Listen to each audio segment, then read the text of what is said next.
Overseer Purdy sits at his improvised desk, reading over a set of invoices in the largest tent in Purdyton mining camp. He sighs and signs page after page, mentally ticking down profit numbers and raising expenses. Who knew miners needed so much water? He shook his head. Tent flap rustled a bit, and he looked up from his work as daylight poured in from beyond. One of his security captains, a woman named Basari, stood at the threshold wringing her hands. The expression on her face was not promising. Overseer, the morning shift, they haven't returned to camp. Purdy grunted. Is it that late already? They're not approved for overtime. There's no cause for it. No, sir. She steps forward, swallowing hard. The second shift has already gone out, and they're saying the first shift is gone. People are talking already about what the middleman said. They said there are monsters in the mine shaft, that we have to collapse the tunnel. No! Under no circumstances will we collapse the tunnel. The investment, you couldn't possibly. He stops, turning his head to the expense reports and frowning. The expression distorts his entire face as he imagines gold coins pouring out of his pockets down, down, down to the hole in the earth. Finally, he sighs again. Fine. Put Father Sardis on alert to address any injuries and gather a security team. Search and rescue is obviously first priority. If you find monsters, execute them. The mine stays open no matter what. You understand me? I don't care what is down there. The mine stays open. Basari nodded. As you say, sir. Purdy disliked her tone, said nothing as she turned and left. He stood up from his chair, stretched a bit, stepped over to the crate that was his bedside table. If the afternoon shift had already started, it was certainly late enough for a drink. Below his feet, a light tremor shook the camp. This is Pot Against the Machine.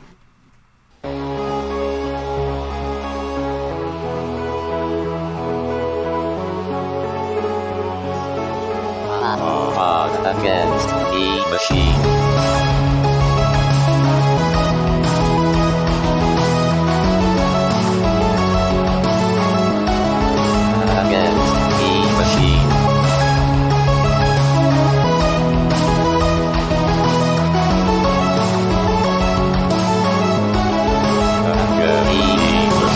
Welcome back to Pot Against the Machine, the Pathfinder actual play that didn't kill anyone. Or at least no one's found the bodies yet. I'm your host, and here's everyone that's still alive. That's basically the same in court. Fair. The people in legal want to remind you that not having the bodies found are the same as not killing anyone. It's not doing murder. Circumstantial evidence. Jimmy Hoffa was still legally alive for like 15 years after he disappeared. Hello. Hey. Hello. Jarrell really hitting our core demographic with those Hoffa jokes, too. That's not The even the first Teamsters time really we've love had a this Jimmy pod. Hoffa joke. It is not. It is not. It is definitely not. This is a Hoffa positive podcast for sure. I would say clearly he's still relevant because it was a gag in Bruce Almighty, and then I remember that Bruce Almighty did not just come out 3 or 4 years ago. Yes, this popular form of It's a media deep we all cut. enjoy. Well, previously on the program, what did we do? It's been like 700 years since we recorded. Let's see, the party, after killing Sazaduk, the totally legally appointed representative of the Black Sovereign, decided to stash his body where it could be consumed by the Death Eater butterflies, and then they made their way to Iadenveigher. They found the gates were open, and they were a little unwelcoming, what with the torn apart robot impaled on a spike outside the gates and all the giant menacing sets of antler horns, elk antlers on the wall. But, you know, a diplomacy check and a couple hours of wandering got them to Crooked Legs, the former student of Mylan Radley, who they had a letter of introduction for. They met up with him, and he didn't have a whole lot of helpful information regarding any androids who may or may not have been hiding in the area, but he did offer to take you up to High Home and introduce you there, where there might be people who are more in the know. Is it like a Numerian thing? Are we going to run into like red molar and like red bicuspid and red incisor as well? Because we've red tooth and red fang now, right? Is this yeah? It's just, there's always going to be a helpful NPC or unhelpful NPC with just a red mouth situation. You totally missed them in book 1, but you probably Can you killed give them. us any background deets on that?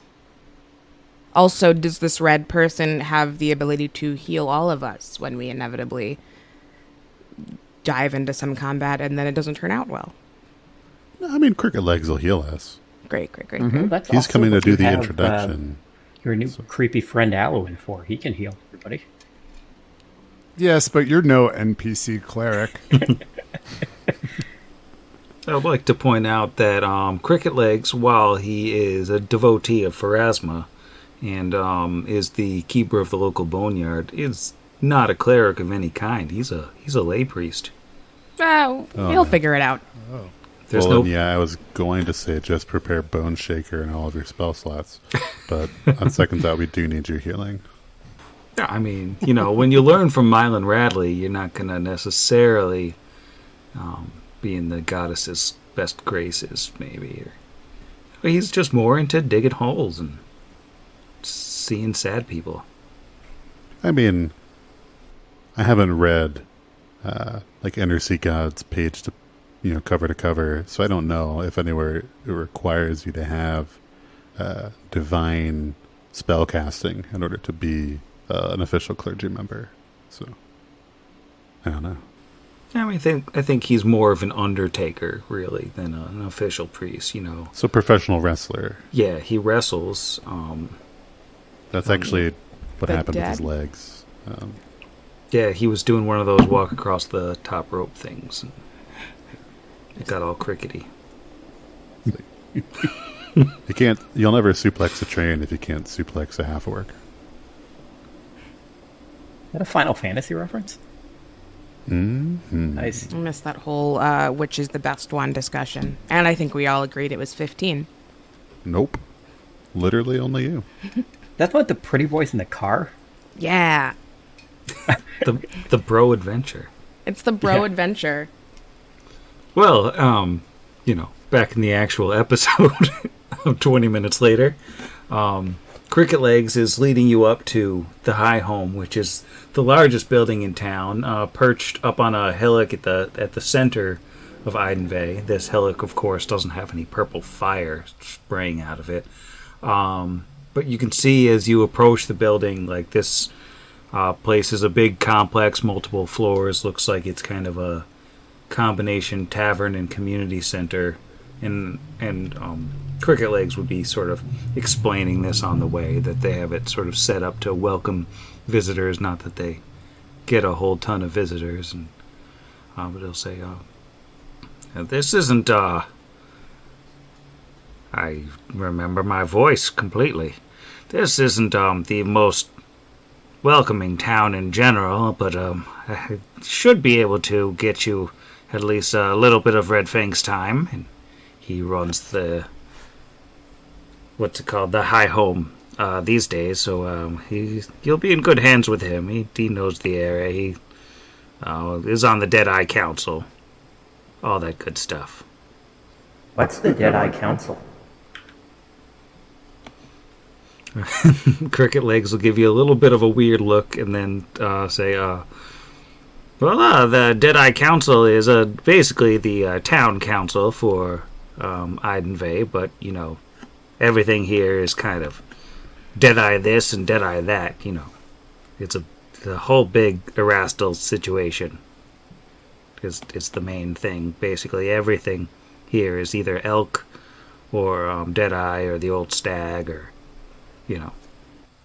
longbows and Erastil, basically. Just like Just roll with the Erastil thing, and you'll be fine. Nah. Now I'm imagining a big, like, in this house, we believe in Erastil. We shoot all deer that we see. We impale robots on spikes with all of those nice little Etsy fonts. Yeah. Absolutely. Can you all see the map of High Home?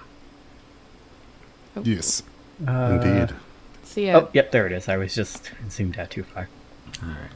I was only really concerned if Alwyn could see it, because Alwyn now has a token. What? Yay. He's got a purple background or fuchsia. He doesn't belong here.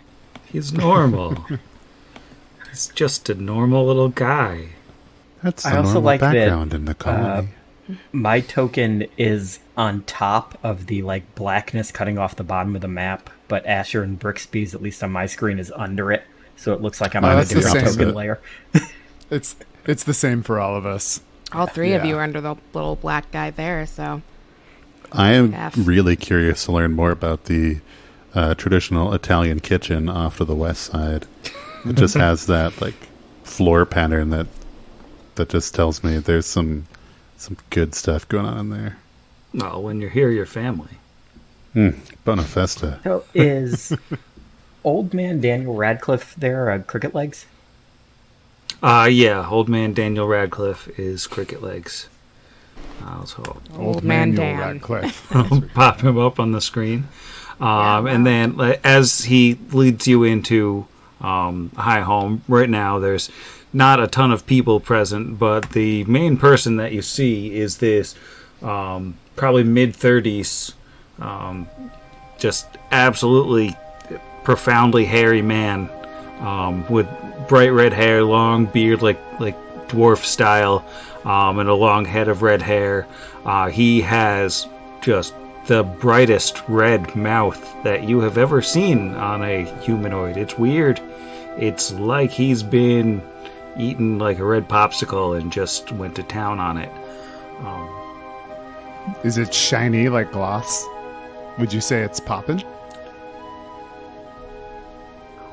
It's Is fine. Maybe one person was alive in 2005 who remembers that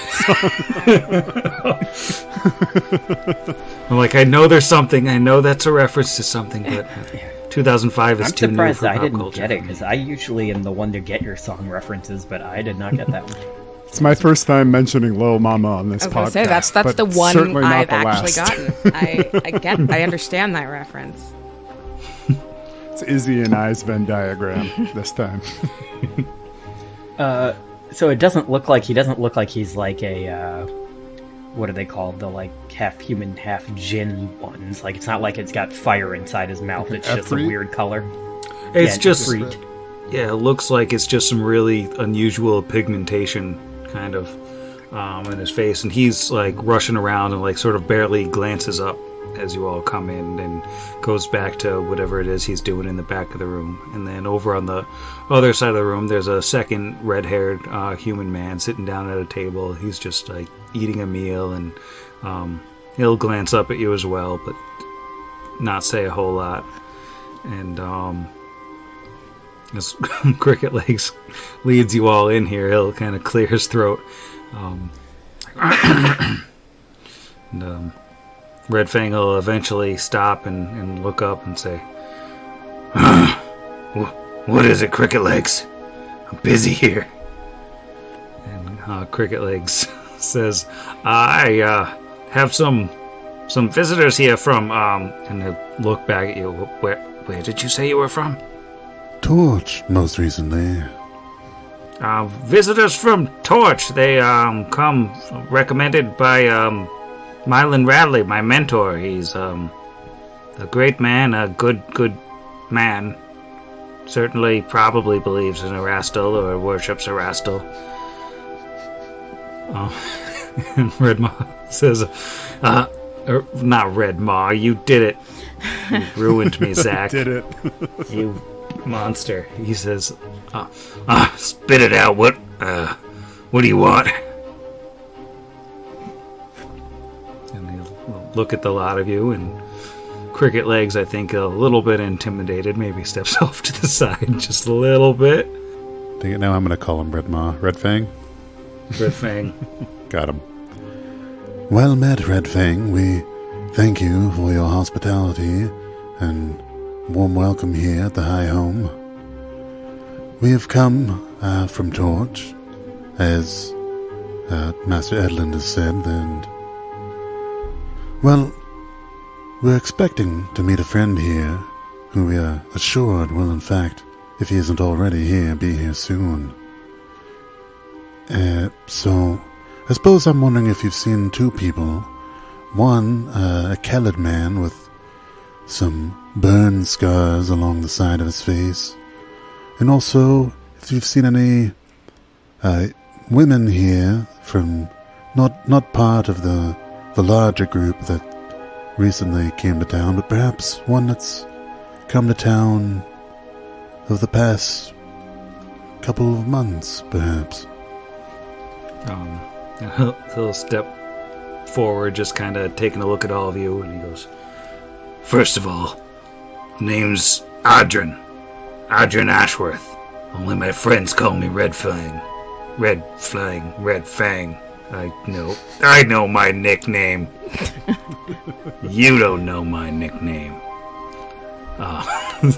Second, if it's not one of those Verizians, or it's not, glance over at the other guy and shake his head and then say, no, we don't have any, other women visitors or, scarred Kellids here. Is that it? I got things to do. I got places to go here." Allow me first to sincerely apologize for my presumption. I unfairly assumed when Actus here referred to you by your nickname that it was your preferred form of greeting. I meant no offense. And you did glance over at the other gentleman here. Is he one that might know of any women in town that haven't been here first? He's a friend of a friend that we were hoping to ensure had arrived here safely. And the other man has, by this point, he's taken out a piece of paper and he's just like scribbling some stuff down, and he'll look over and say, the name's Hoskett, and I don't know anything of any women wandering into town, but I'm certainly interested in anything that you newcomers are interested in. And what did you all say your names were? I don't think any of us told you our names yet. Well, perhaps you could do me the honor of fixing that post-haste. Hi, I'm Kira. Brixby. I'm called Alwyn. Just gonna toss a sense motive out, just to check this whole guy's vibe. It's a 17. Does he seem just genuinely curious, or am I getting anything suspicious? He seems like he's got something going on. He is writing down all the names as everyone says them, but he doesn't, seem actively malevolent or anything. He's just, weird guy. Sure. I mean, Being Malevolence is a 2nd edition module, so he wouldn't be there yet. I'm called Asher. Are you the maintainer of a town guest book of sorts, running down our information? I'm just curious if that's the role you play here in High Home. He gives a big, easy smile and leans back in his chair and says, you've got a keen eye.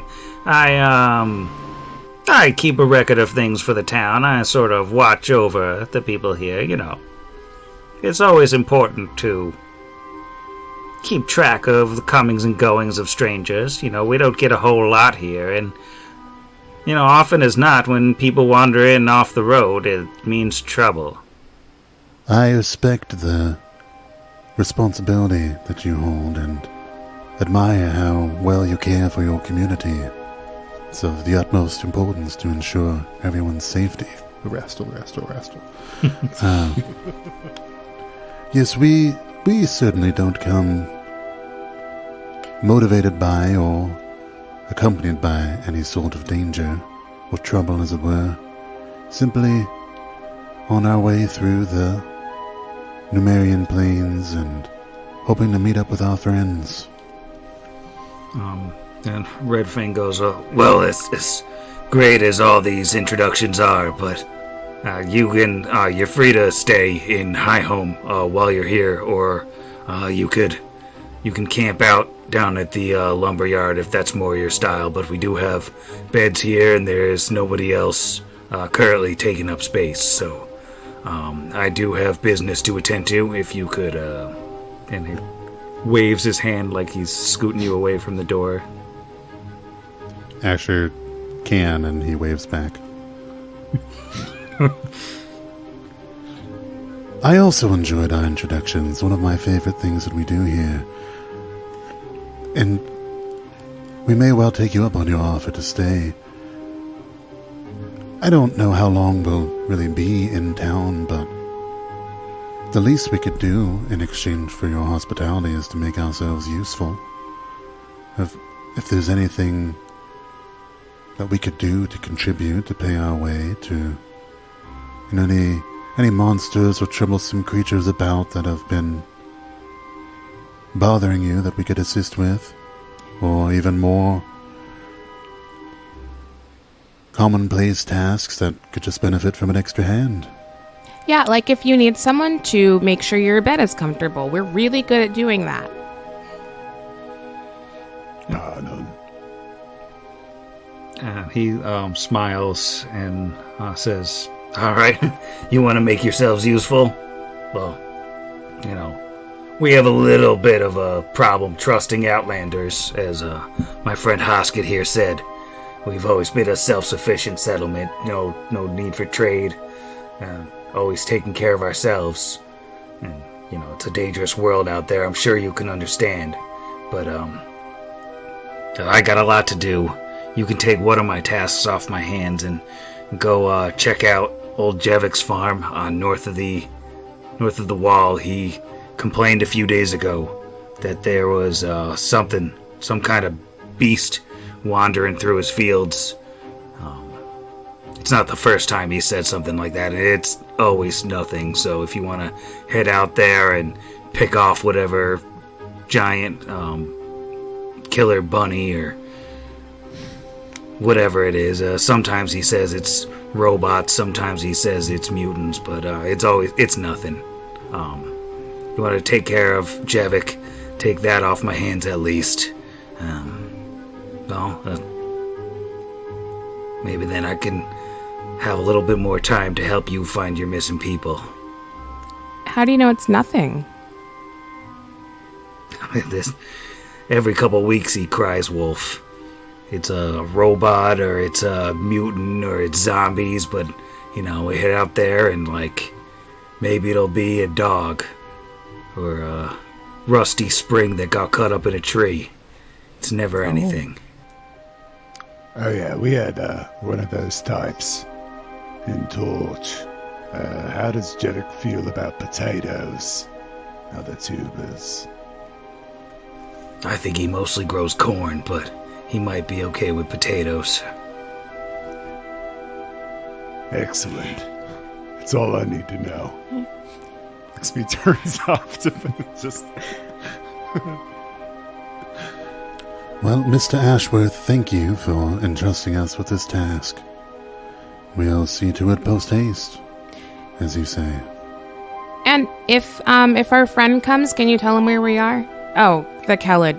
And I guess the other lady, mostly the Kelid. I'll keep that in mind. If I see a strange lady or a strange Kelid with scars, I'll let them know that, I guess I've got your names.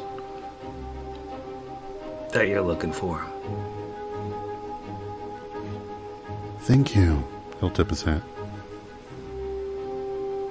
Tips his smaller hat. Kira bows. Not even a smaller hat? That was our gag. We were working it out on our way in. He only has the giant, terrifying helmet thing, which should look like one helmet. chihuahua. Alwyn takes his hood down to reveal his weird creepy visions, but he's also wearing a tiny cowboy hat. And that makes it okay. None of you gave him one. You have no idea where it came from, but he's wearing a cowboy hat. But he's got it. I'd like to think you started with a hat of disguise, and that's currently what you have. See, I'd like to think that after the casino went out of business, Charlie's bought the IP to the hat, and now it's all over Numeria, and Asher is far less uncommon of a sight than you would think. I'm okay with this. Yeah. It's like Alkenstar around here. It's moseying out. Time to go kill a farmer. No, wait. Oh, wait. That's what he meant when he said take care of, right? Yes. We're supposed to solve the problem of Jezik giving him dumb things forever. Deal with the Jevic problem, if you know what I mean. Then yeah, does Cricket Legs accompany us back out, or is he going to stick around in the warm, welcoming atmosphere of High Home? Cricket Legs will walk back out with you. Say, if it's all the same to you, I will part ways with you there, get back to work, but good luck with Jevic. He's a colorful character. Harmless, of course. Anything you know about him that might help us in our dealings with him, other than corn and uncertain whether he's a fan of or opposed to potatoes? I don't know what his feelings are on potatoes. He's not the most social fellow. He's he'll lean in confidentially and say, he's not super into a rascal, if you know what I mean. So he lives north of the wall, and he's a bit surly and not really friendly with the town. Not that the town is particularly friendly with him, but also he's always complaining about the metal men and swearing he'll be dead by morning and all this stuff. And, nothing ever comes of it. Well,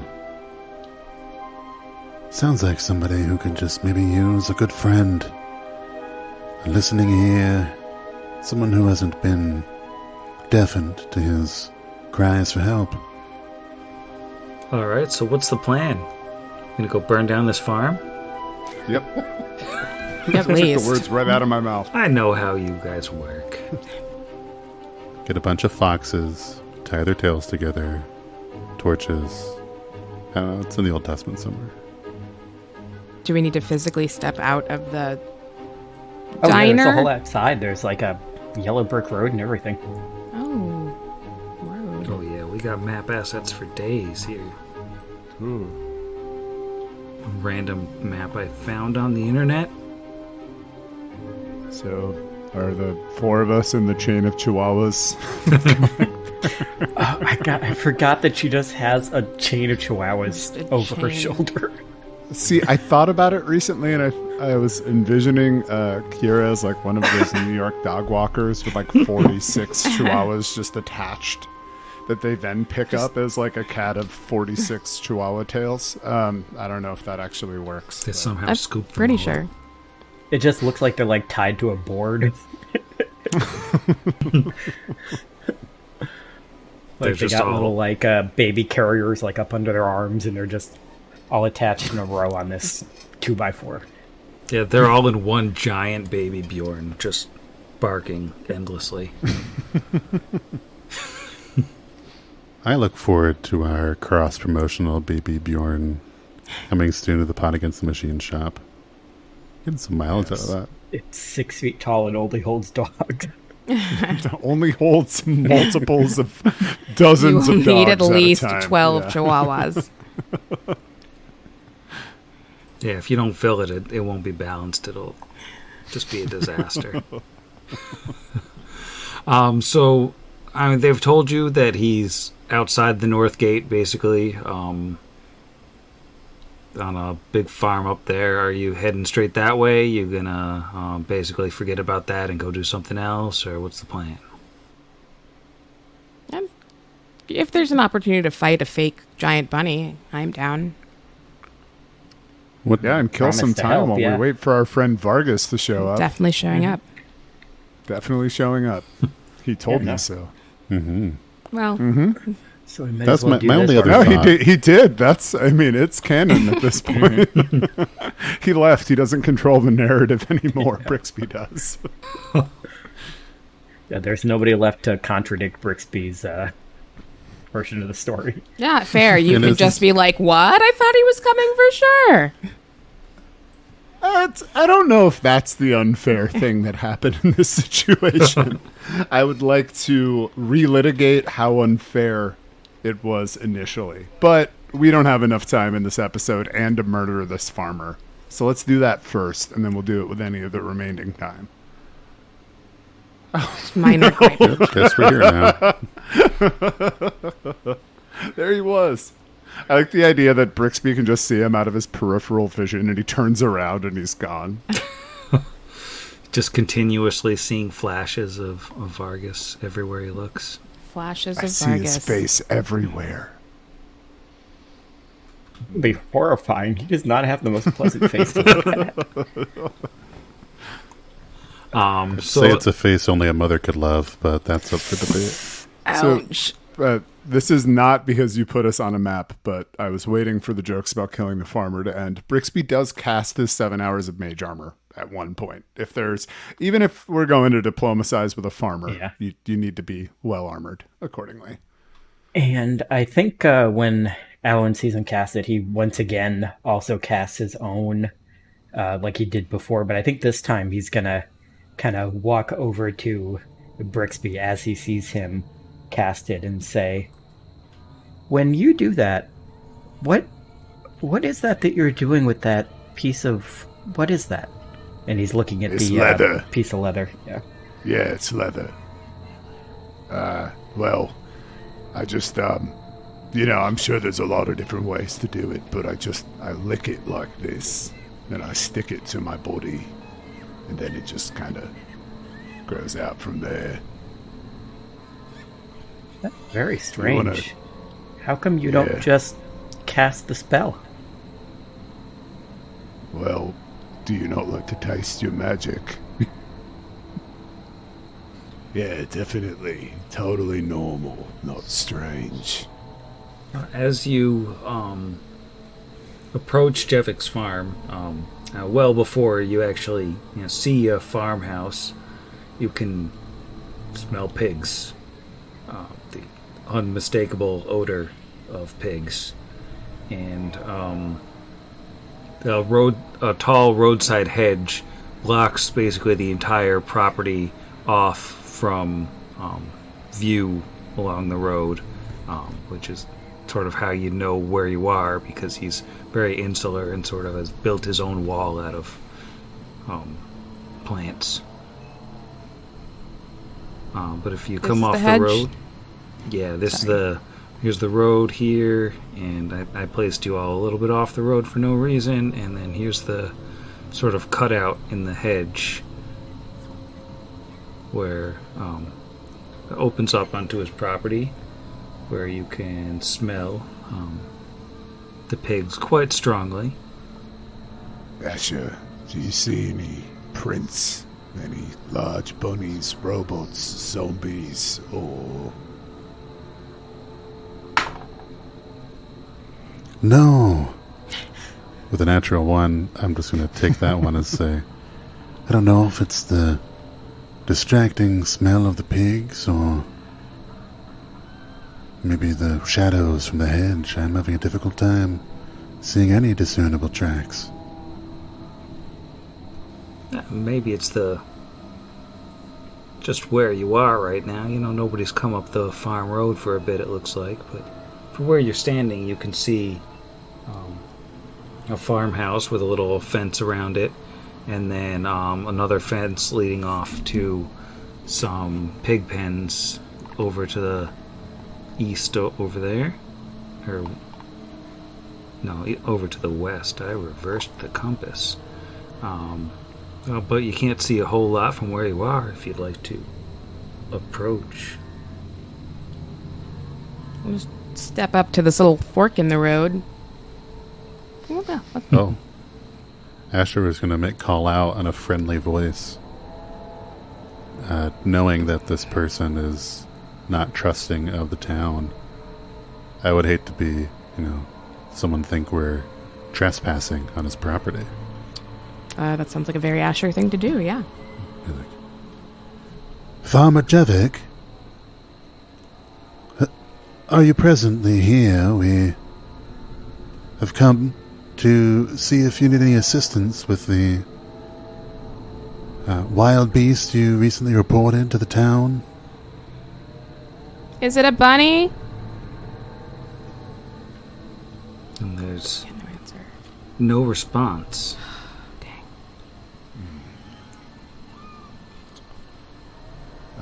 Should we check out the house first, then?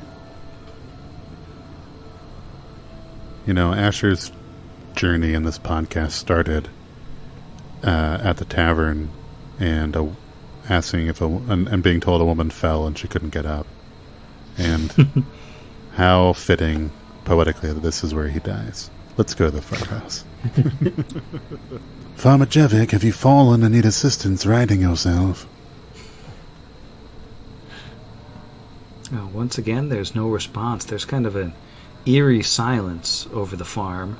Maybe you can hear some birds in the trees, but nothing else. Really want to kick the door open. Well, as you approach the farmhouse, maybe give me some perception checks.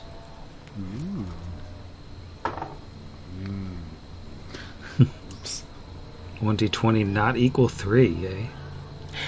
Yep. That was supposed to be a 1. That was an 18. 21. 9. Total. So Asher is probably too busy focusing on calling to the farmer, but Kira, in the lead as always, is probably the first to notice that there are divots in the dirt road leading up to the front porch and actually scraped into the wood of the porch itself.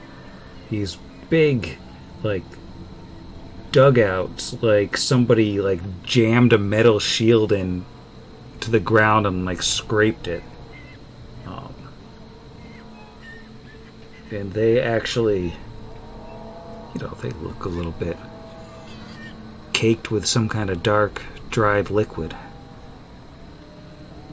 Hey, there are divots in the ground caked with some kind of dark, dried liquid. Oh, is it maple syrup? Maybe. You should taste it Corn. and find out. Pigs? Crispy kids. Syrup? What can't this farmer do? Tastes exactly like the maple syrup goo tube, which means it's blood. Ding, ding, ding. No, I was about to do a craft alchemy. I don't think craft alchemy would tell you if it was blood or not. It would tell me if it was a blood-flavored goo tube. Probably would. But now Okay. that you're, up here examining these bloody scrapes, it might occur to you that though the smell of pigs hangs in the air, you don't hear any pigs. Hey, pigs? You okay? Perhaps it's a pig essential oil diffuser. We were told he only grew corn. That could explain why we don't hear the pigs, but we smell them. I don't think you're supposed to leave those on. Does this bit over here up to the north west look like that would be like animal pens, maybe?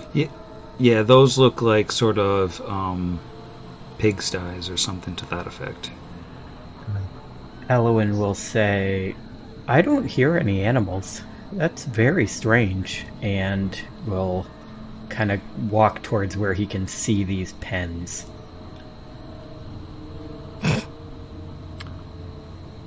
So the bloody divots, is the door shut, hanging open, or in bloody splinters right now? The door is shut, and it doesn't look like the bloody divots like went up to the house or anything. It just sort of looks like something was here and is gone now. Didn't go in the house. Does it make like a followable trail or something like that, or just like a couple scattered around the... Maybe with a survival check. We only have one person who's good at this. I'm not bad at it. That rollable. Oh, yes, I am. I didn't realize. Yep, nope, 8. Sorry. Just kidding. I mean, -2 to that. Bricks could try with a +1. There's an 8 on every die, as they say. Yeah, it just looks like scrapes. No discernible pattern to Brixby, at least, the master hunter. Brixby is going to do something that he hasn't done yet. He's going to do now. And he's going to reach into his pocket, and he's going to pull out a little vial. He's going to overturn it onto the ground. Well, a silvery drop hits there, and up pops the normal disc that we've seen before. But then he's going to get onto it and move. Whoa. Perhaps he's impressed by Brixby's sudden new form of movement as Asher is inspired and gets a natural 20 for a 26 survival. Yeah, with a 26 survival, Asher can see that these scrapes in the ground lead off towards the northeast into the corn orchard. These plants clearly being what corn plants look like, and that not being a mistake that I made in description. Corn orchard. Corn orchard. Orchard. In Iadenveigher, corn grows on like trees, is the thing. It's just Erastel's bounty, you know? Look, Yeah, these... it's like those fruit salad trees, but it's one that has corn spliced in. It appears as though these tracks and the blood heading towards the northeast into this corn orchard.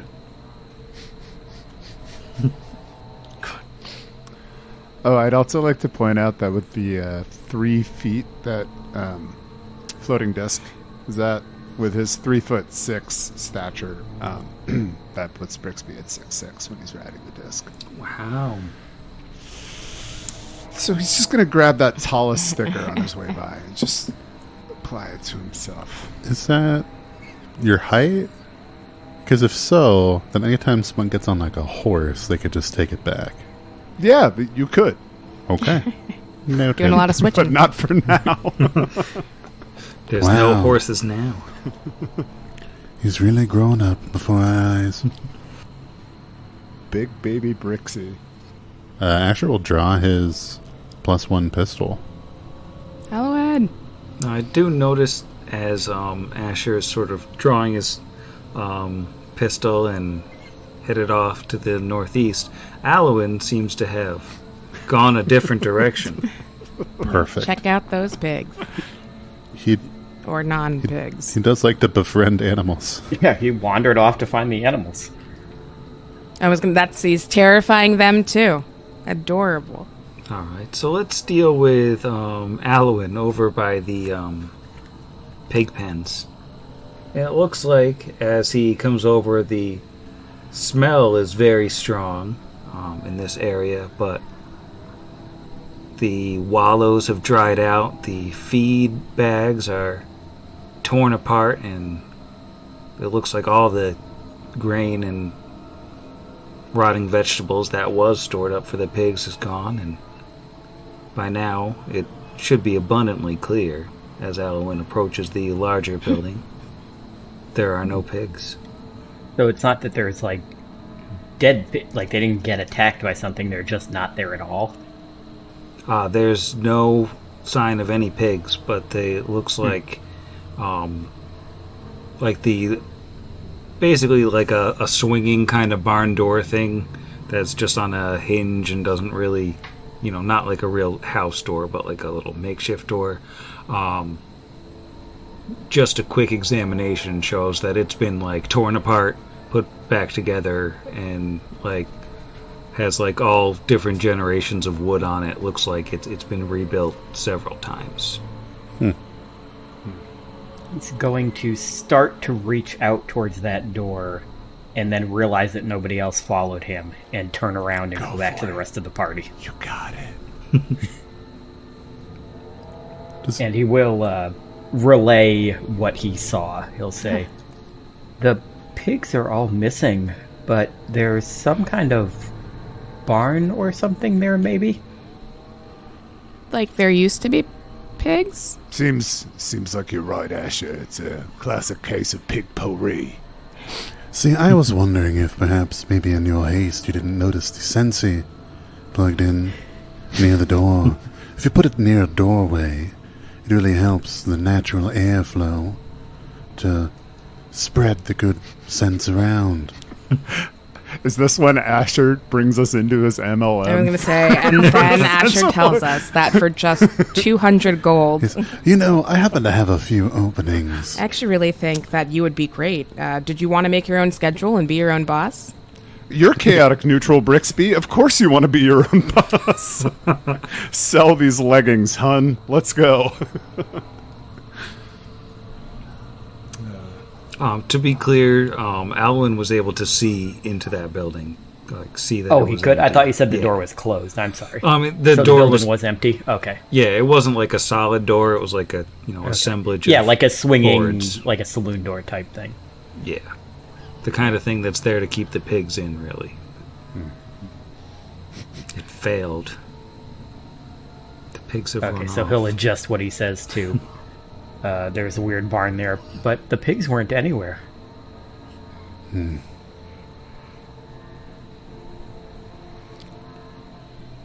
Perhaps the farmer took the pigs out on a stroll through the corn orchard. Let's continue to the northeast.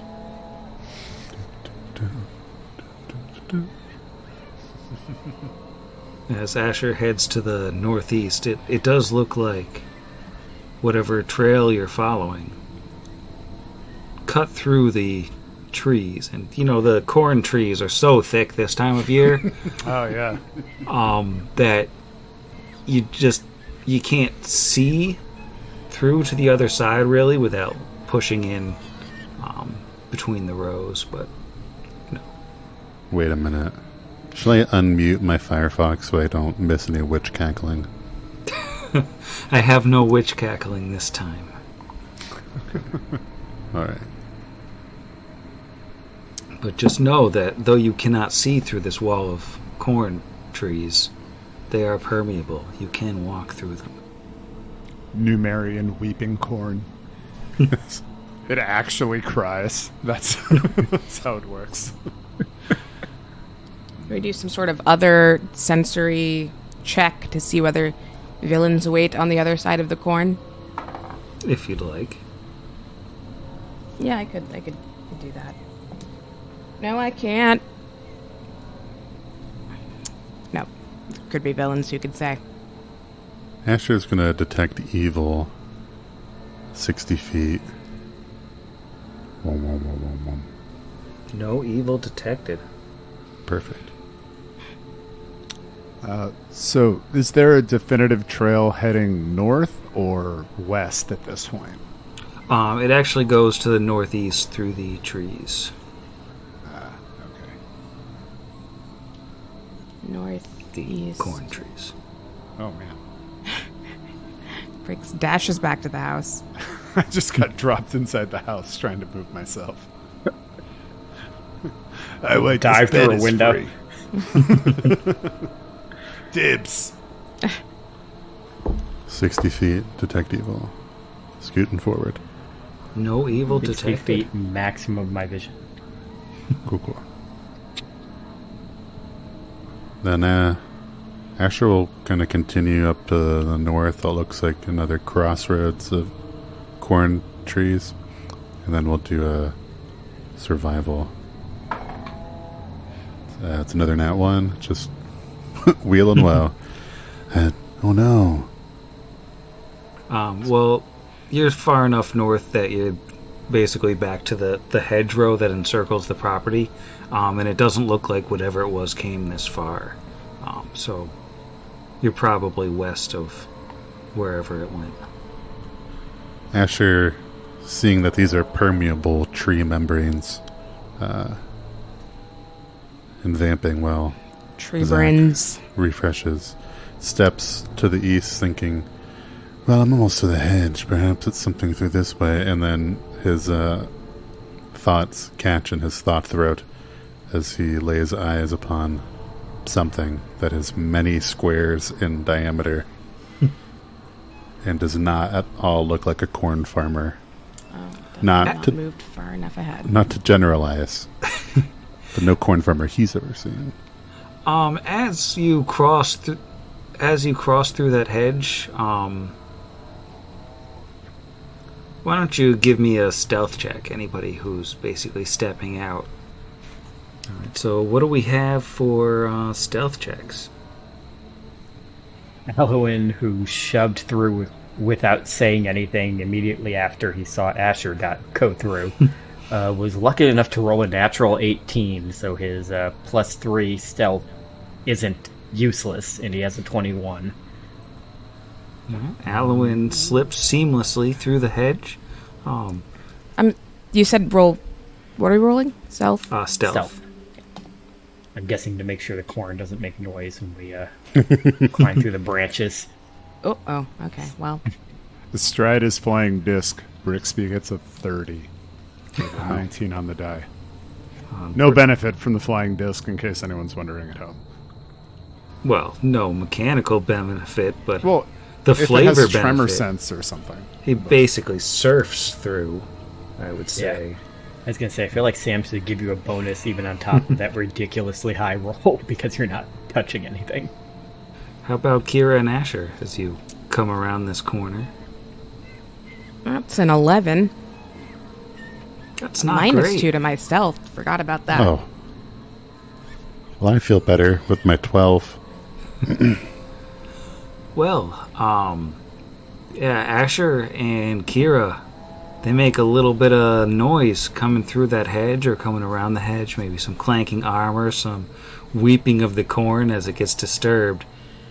And as you come through this row, you see a big makeshift nest. It looks like something maybe tore down these corn trees and shredded them and fashioned them into a nest, not too unlike the mutant manticore's nest. But this creature that was slumbering in this nest is a strange, bizarre, 15-foot tall and long, white-furred creature that looks like a bizarre fusion of like a bear's torso and like a horned, awful head and ape legs with claws and a tentacled arm. That the Krampus?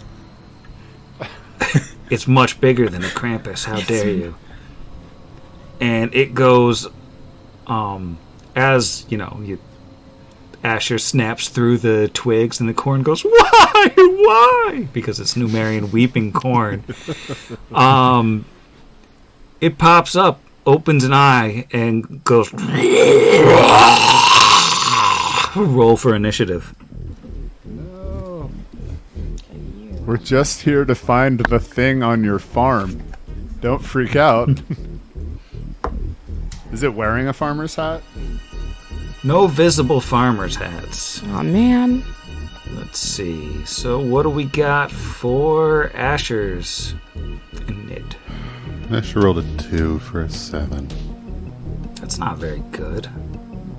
How about Brixby? Brixby rolled an 18 for a 26. That's very good. How about Alwyn? Alarin rolled an 8 for a 15. And Kira? Also an 8 for a 14. Alright. We'll see if those are good enough to save you all, as Brixby is up first. Alrighty. Let's see. So Brixby, she's gonna roll a knowledge first. So what sort of knowledge am I rolling? You are looking for a knowledge arcana. Alrighty. I have Pretty one good of for me, those. actually. Not when I roll another 5, though, so that's an 18. Yeah, you don't know what this thing is. I'm not sure what it is. But from here, atop his disc, without having to move, Brixby is going to sort of make his finger gun, speak his verbal component, and shoot out a scorching ray. So, wait, I get 2 scorching rays because I am level 7. So, excellent. Let me roll my first to hit here. That is this. Alright, that's a 10 on the die, so 17 versus touch. That will hit flat-footed touch. Why don't you go ahead and roll me a spell resistance? Ooh, we haven't done this yet. I was heavily debating taking spell penetration at this level up, but instead I took this cool disc riding situation in case anyone's wondering at home. So let's see if it was a good call or not. That's a 5 on the die for a 12. Is it spell resistance 12, Sam? So that Scorchy Doodle hits this gigantic beast and just sort of fizzles off of its bizarre hide. Alright, excellent. So I'm going to roll another... let's just roll a spell resistance. No, let's roll to see if I hit first, and then we worry about the spell resistance. So this is, again, second ray, touch attack. That's a 20 on the die. So I guess I should roll again. This is really going to break my heart when I don't make the spell resistance roll, I'm sure. That's an 18 versus touch. Okay, that is a confirmed critical. Why don't you roll me spell resistance? Alright, let's try another SR roll here. And that's a 10 on the die for a 17. Once again, you get it right between the eyes this time, and it feels like such a good shocking ray, or a scorchy ray, a scorchy doodle. Feels like the scorchiest doodle, and it hits it right between the eyes, and it just fizzles into nothing. That would have been so much damage. That's so disappointing. Alright, that is my turn. I'm not moving. I've failed my knowledge check. Brixby out. Alright, that'll take us to Alwyn. Do I have line of sight on it from where I am? Yeah, but it's very big, but it's also not showing up on the map unless I move my token 2 spaces forward. Yeah, I think it's kind of obscured by the corn trees from where you are. But I can physically see it. Like I can... I don't need a line of effect, just a line of sight.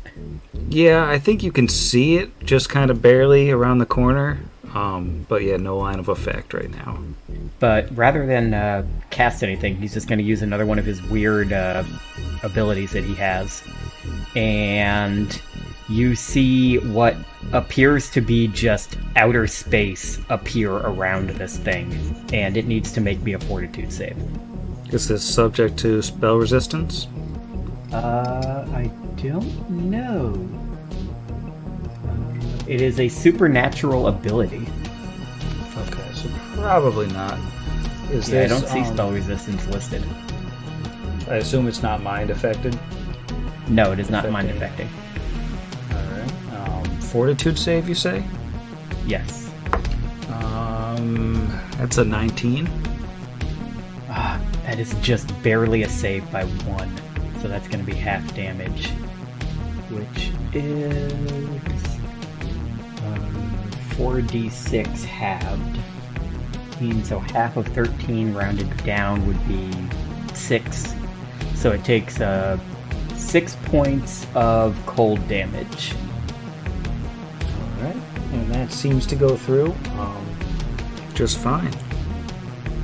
Okay. It doesn't look very happy. And that is all he's going to do. He's not going to move.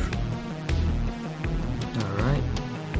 Kira is up. I don't even know if you can see this thing yet, but you've heard it. And, you know there's danger. Yeah, sure. Okay, I want to start with the knowledge roll. Do those take an action of any sort, or can I just do it? Those are free in 1E, but I'm going to have to say you can't roll the knowledge roll till you can see it. Fair, okay. Okay, so then I'm going to real quick rage, just hearing general sounds of sadness. I'll go ahead and do that, and then I'm going to move. I don't even know where I would be able to see it. Let me see. Can I move here? And also, do trees are those speed impediment? No, you can push through the trees. Excellent. Okay, so I'll do this, and then just jam up next to Asher here, I guess. Let me see where the thing is, and we'll figure it out from there. Move south. Oh, there it is. Okay, got it. Yeah, that's pretty large. All right. I'm gonna move as close to it as I can. So let's do another 2 squares toward it, east to the east, toward the smoosh thing. And now that I can see it, I will roll that knowledge arcana. Here we go. Hey, that's a nat 20. Nice. Plus 2. Oh my gosh, do I get to do the thing of asking questions? You do. So many questions. So Kira knows that she's looking at a Yaogoi. Sure she does, Well, yeah. A You know what these are. Yaogoi? Sure. Yeah, not within the context of Pathfinder. I know what the actual mythological animals are. They are a monstrosity born of unnatural magic that combines several creatures into one body, creating a deformed, mismatched monster that slays and escapes its creator as soon as possible.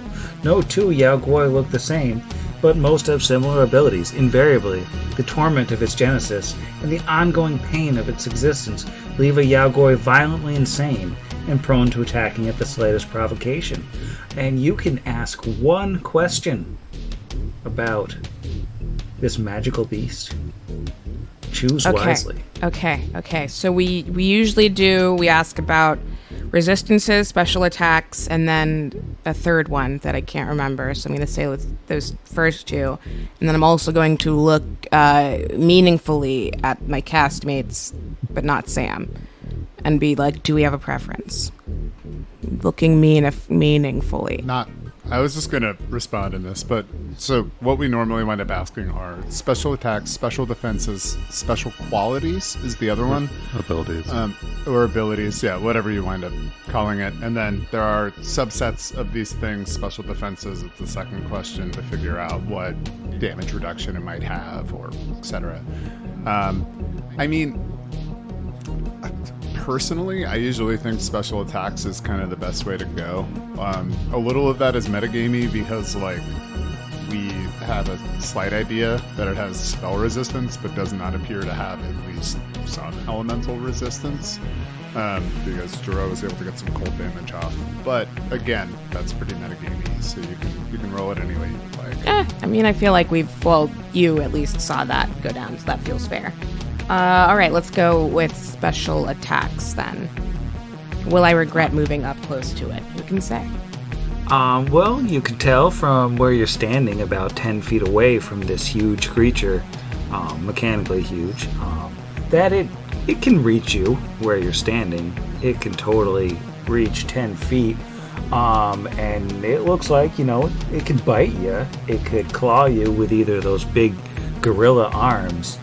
And it looks like that nasty extra tentacle coming out of its back that is just a limb that shouldn't be, could potentially hit you and could potentially grab. Naturally.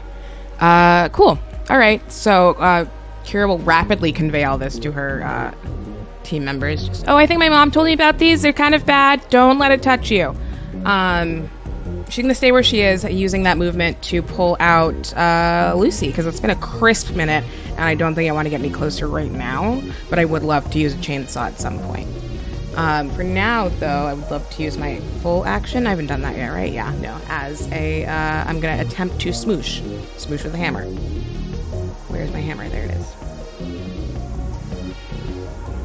Let's see. First hit is going to be a 26. Yeah, 26 will hit. Great. This is going to be, oh god, a d12. Even do I have those? Yeah, I do. 1d12.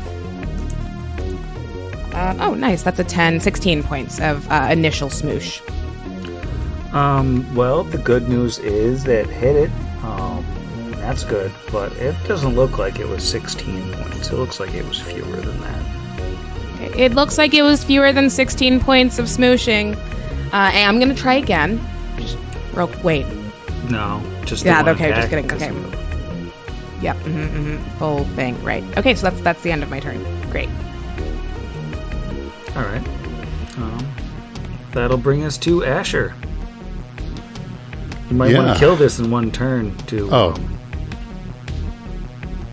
Okay. Cool.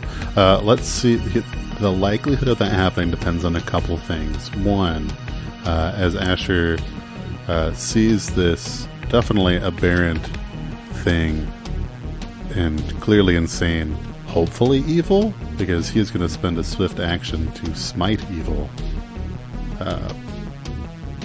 Does he get any sort of red light, green light from Caldera? Like, evil smote. Caldera's like, no, this thing seems pretty neutral to me. I don't know what you're on about. Yeah, I had my concerns. So that's the bad news. Well, and the worst news is that I have to roll dice to try and hit it. But I am able to 5-foot step to the southeast, wasting my swift, and will then do a rapid shot, full attack. You know what? Deadly aim.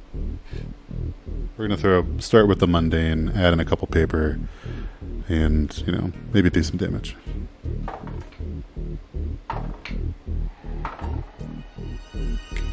No misfires. Let's just start there. I have an 8. Nope, that's bad. 16 against touch is my lowest. That's a lie. It's my second lowest. 6 against touch is my lowest. 6 will not hit. I think everything else is good. It's a big chunky boy. That's what I was. It wasn't an intentional lie. Chat. It was. Sure. So we're gonna get 2 hits.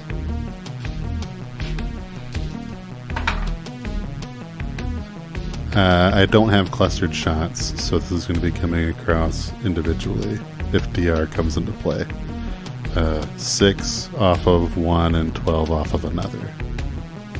It is a magical weapon, but it's not adamantine or anything like that. It's just... and both shots, they seem to get kind of stymied by its thick, weird hide. I thought it might. Does it look like the first did any damage? Just like the tiniest bit. Just basically kind of clipped it. Oh, I'll take that. Because DR10 would have been a... Well, maybe I was wrong. Maybe he's off on the west part of that corn orchard. Yeah, that is the end of Asher's turn.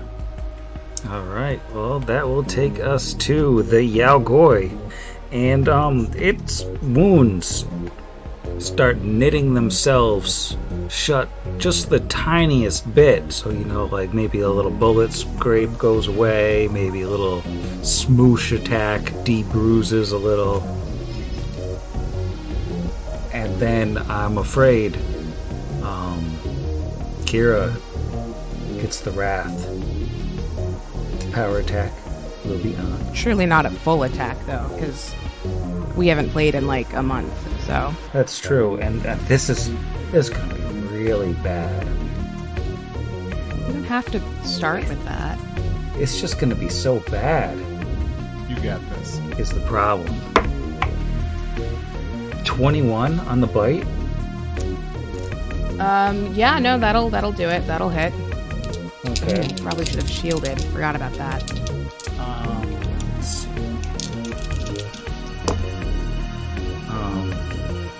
So that's 17 damage on the bite. Claw number 1 coming in. That is more than 21. That is 30. Yeah, and because 30 is higher, that will also do it. Alright. That is 20 damage on the claw.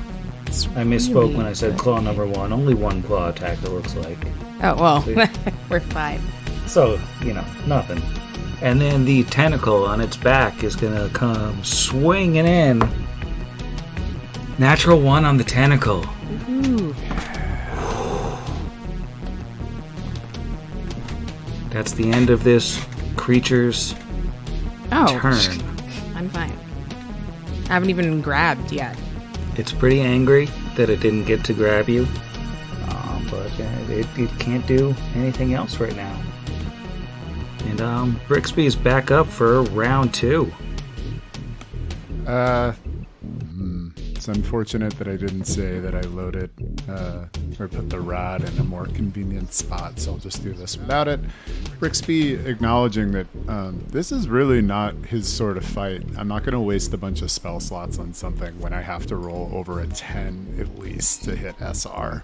That's a pretty big coin flip. So he's instead just going to root around in his spell component pouch, pull out a small shaving, kind of wood shaving, pop it in his mouth as he finishes the end of the incantation. And everybody is hasted. And that's my turn. Good luck. Alright, Alwyn, looking slightly speedier than before. You are up. Yep, let me click on haste. Okay. Accidentally clicked twice and turned it back off. He is going that to counts. You used it all. zoom up with his haste. Quick question to Asher. If I go right here, am I blocking your line of sight or no? No, this thing's ginormous. And also it just disappeared on my map. Did we kill it? No, it's still right Yes. there. It's weakness. Haste. Okay, I'll So refresh. he's going to go up to right there. And yeah, he is going to, you see him like crunch his hands together and you actually hear, like Asher and Kira, a physical crunch, like that weird kind of almost shiny skin that he has actually is like a shell almost. And then he holds his hands together and he blows out and casts glitter dust at the Yawai. So make me a will save. And does that have spell resistance? That does not have spell resistance, which is the reason I'm using it. Alright, and is that mind affecting? I don't think so. No, it's just, it gets in your eyes. Alright. That is a 17. That is a fail. So he is blinded. It's not very nice. Wow, dude. Nice. That's awesome. Crazy DC for a level 2 spell. Yeah, that's a crazy DC. That's wild. It's an 18. DC 18.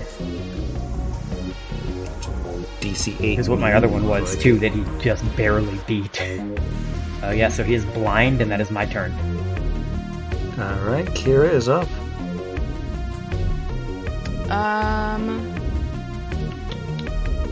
It didn't move, right? I can still reach it from where I am. Right, it's still where it was. Okay, so then I'm gonna do the same thing. Hammer. That is not great. That is a 9. Remembered to turn on power attack and rage this time, so good. That's gonna be a 22. 22 Oh, wait, that should be will fine. hit. Yeah, good. Great. And we're doing a d12 again. 7, 15, 20, what? 22 again. 22 damage, 22 smoosh. Alright. And I will go ahead and take that second attack because I didn't move this time. Hooray. That's much lower. Oh gosh, 11 to hit. Does 11 do anything? No, 11 will not hit. Right, the second one's a whiff. And I will chill where I am. Don't forget your haste attack. Those in the... Wait, oh, there's a... We're hasted? I totally missed that. Excellent. Great job. Good for us. Dang it, that's even lower. Yeah, no, that's a 9. That's That's not your full lower, bab? it is That's a 9? terrible. Oh, is it full? Like, guys, okay, you know Yeah, what? the haste- It's fine. Great. It's been a long time. It's been Yeah, so the long. extra haste attack you get to count as like it's your original attack. It doesn't take any of the penalties for second Wait. attack. Okay, well, that is still not super great. That's a 17. Does 17 do anything? Let's see. What's the AC penalty for blindness? So large. No, it's fine. Surely it must. Okay. No, it doesn't hit. Well, that's it. That's me then. All right. Go. Asher is up. Asher is up, and he's going to just take a 5-foot scoot down south just to make sure he doesn't have any of his cover shenanigans from Halloween. And he's going to unleash, he's just about to unleash, and his player remembers he's going to swift action, focus his aim, spending a grip point, and is then going to unleash 4 deadly aim bullets with a full attack hasted rapid shot.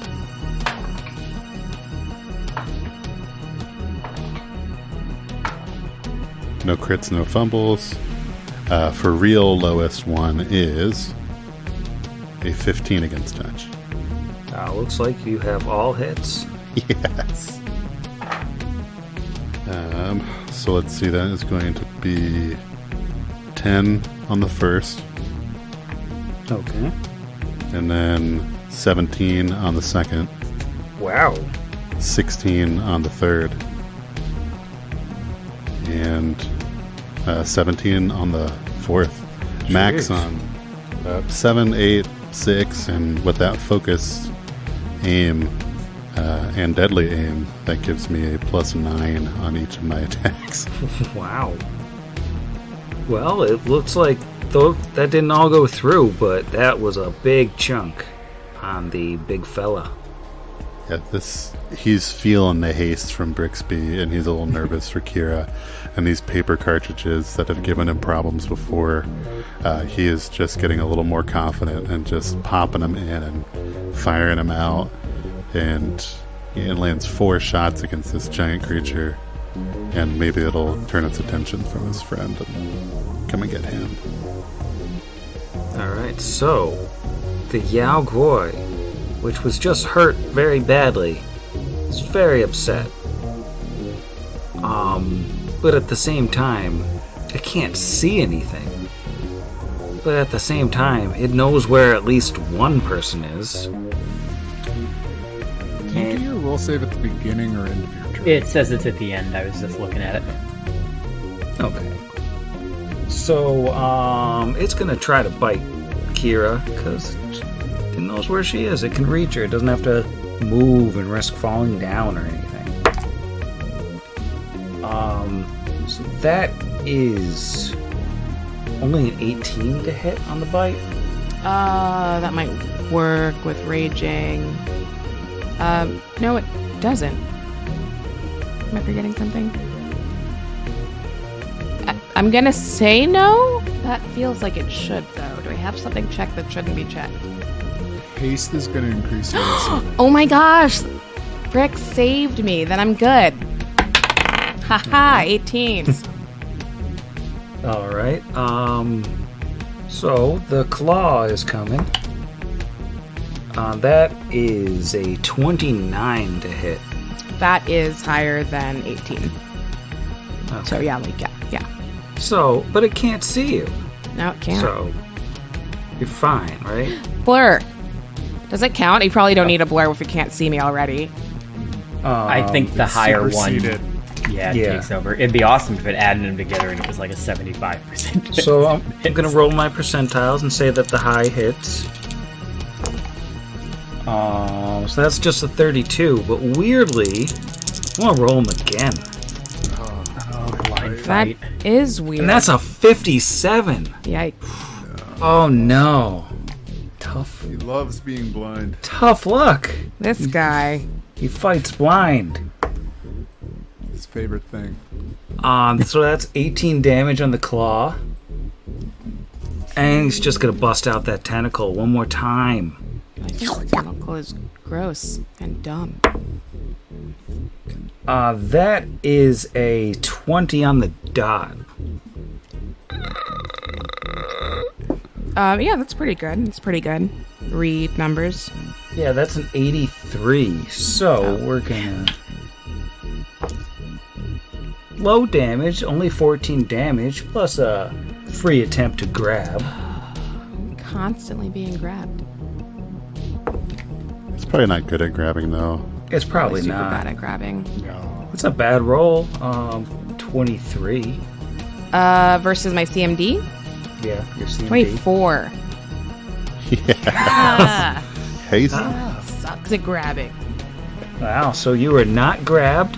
It has knit itself back together just a little bit, and now it gets that will save at the end of its turn.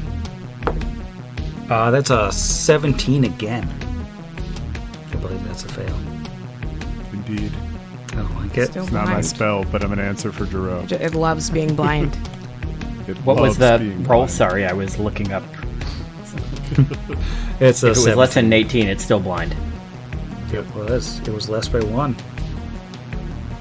Well, that's the same roll I got last time. Yeah, I don't like it. I don't like it at all. And Brixby is up. Top of round 3. All right. Brixby hasted and astride his disc. He'll just continue to blow big boy spell slots. He is going to pull out that old bat poop and toss it. So I'm going to need a reflex save, you blind fool, after I roll this spell resistance. 16 on the die for a 23, and if you say no, I'm going to cry. 23 will break through its spell resistance. This is a reflex save, you said? Yes.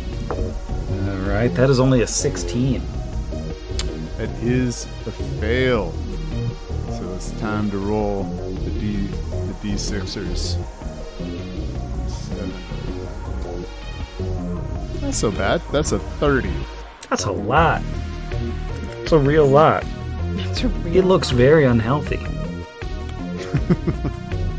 And yeah, I think Brix will probably just 5-foot glide a little bit closer to the squad. It's so upset right now. And Alwyn is up. Why is it so upset? Yeah.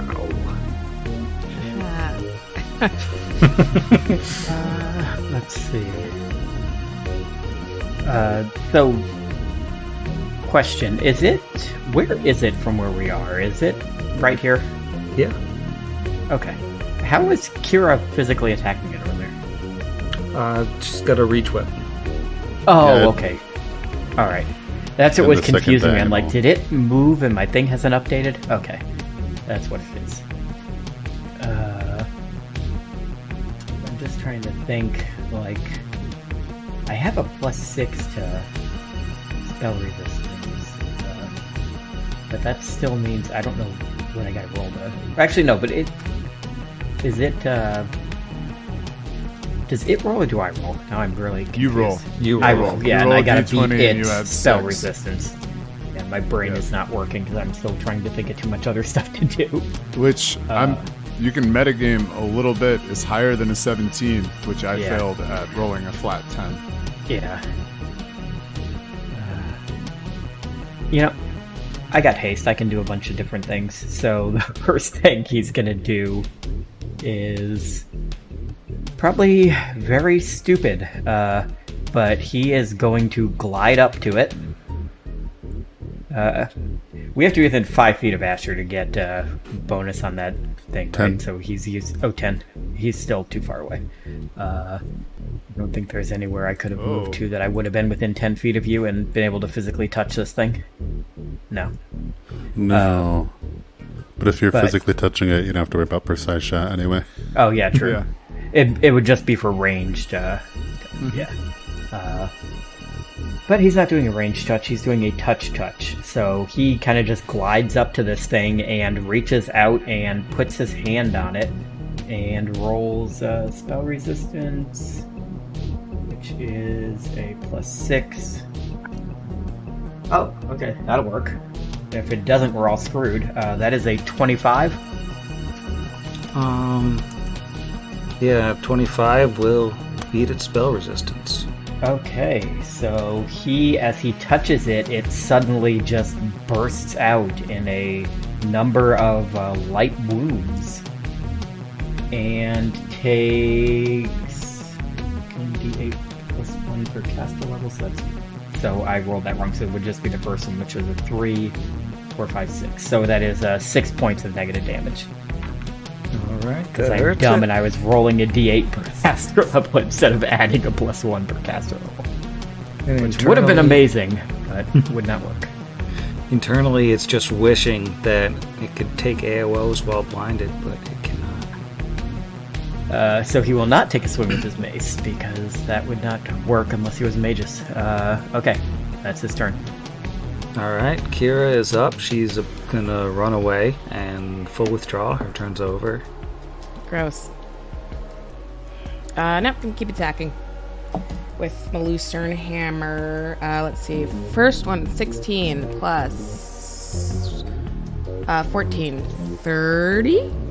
That will hit. Great, love that for us. That is 19 points of damage on the first hit. The first hit is the only hit as the Yao Guai, with a massive roar, collapses. Oh my god, this to thing the was like ground. not even that big a deal. It got smooshed in the head. It got so smooshed. Good. Got smooshed in the head, and now it's dead. So I'm going to bed. Love that. Oh my god, What do you say? Sam, that was really nice. night, Excellent. Sam. Good for you. Good night, Sam. Night, Sam. Night, Sam. Kira gets a crit point. Hey, Brick.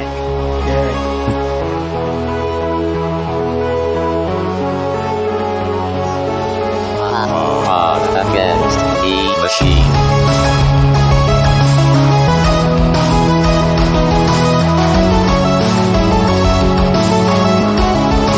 Against the machine.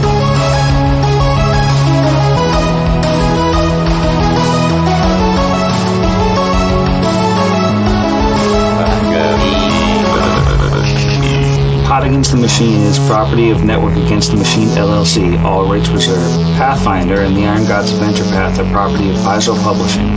See their website for more details. Theme Against the Machine was written and performed by our own Zach. See the show notes for additional music and sound licensing. If you enjoyed the show, we encourage you to leave us a review.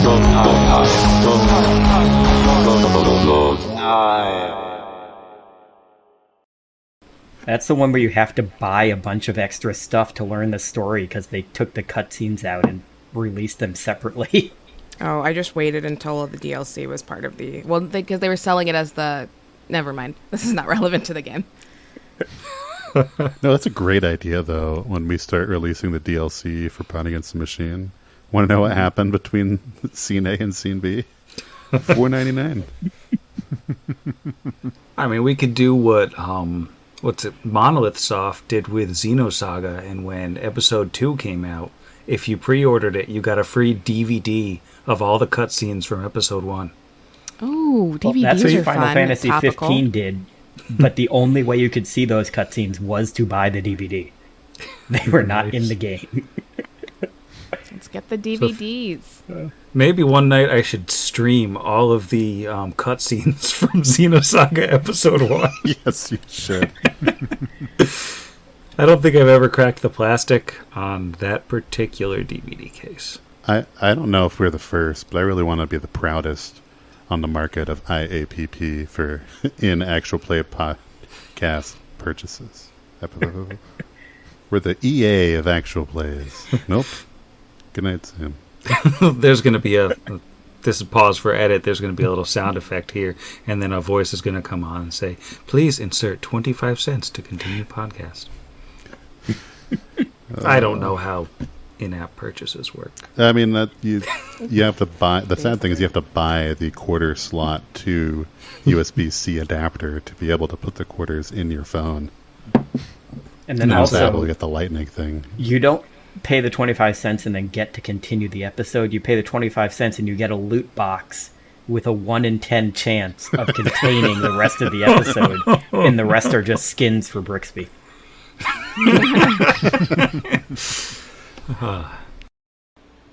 I've been watching Ted Lasso. I just want to believe in everybody. No spoilers. I'm only on season 2, episode 3. As in, I'm starting it. I haven't watched it yet. It's important. I haven't seen any Ted Lasso, so the following spoiler is not real. He dies in that come episode on, dude. that you're about to watch. Again? Twice? In the entire series? Wow. It's just Dangerous it's a game. whole big thing. Reap We'll have to red edit this card bit out, or accident. people are going to give me fake and possibly real spoilers because they'll think it'll be funny to torment me. Or I have to race to finish the season before this episode releases. Probably. We should spend a lot more airtime talking about it, though. Is that Jason Sudeikis? Mm-hmm. Yeah. Yeah, I'm trying to imagine Jason Sudeikis in Thor now, and I don't think it's him. No, I'm trying to imagine him calming down Hulk after a fight. I Aw. hate that guy. You did your best out there. You gave it your hardest. It's not about winning or losing. And I'd just be like, Hulk, just like, you're right, Ted. And I'll take that fanfic as soon as somebody draws it, please. You heard him, scrappers. Next Patreon Get goal. to it. We will produce it ourselves. Voice act it ourselves, actually. An audio fanfic. Thanks, Jeff. You're welcome. I'd apologize, but I'm not sorry. I'm kind Yeah, of and it looking will forward to be it. in 2E. Don't you worry, everyone. Oof. Well, I have to grab my D100 because I accidentally threw it. Get it quick before one of the cats eats it. They are very interested in dice. They are. They've stolen so many. Cannot get my cat to play with any regular toys, but the dice she loves.